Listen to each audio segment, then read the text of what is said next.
guys, it's me.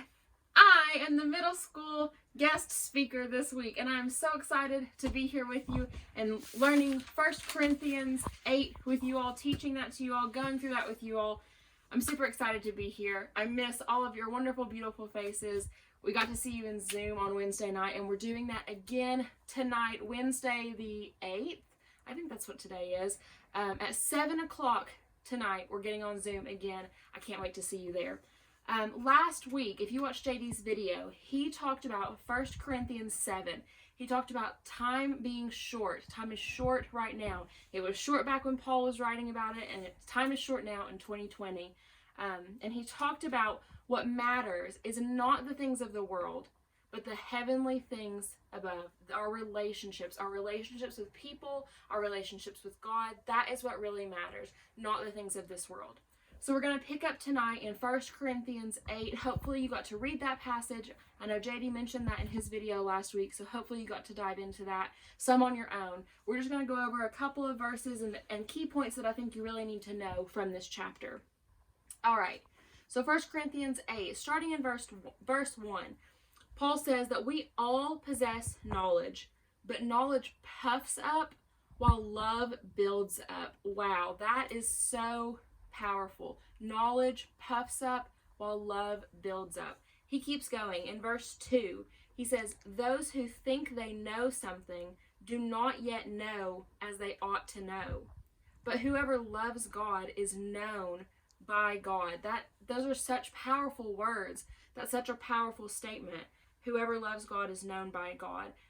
Have you ever met someone that just knows that their way is the right way, regardless of the facts or the proof that you might have, or maybe it's something, it's their family's tradition, it's the way they've always done things, that is the right way, and no one can tell them otherwise. You can't get them to think of another way to do something. It's really hard to get someone to see past that and to see the truth of the matter if they're stuck in their ways like that. And so that's kind of what Paul talks about a little bit tonight. He's talking in verse 7 and 8 about in Corinth, people were sacrificing food to idols. They were having arguments. What can we eat? What can't we eat? What's okay to eat? What's not okay to eat?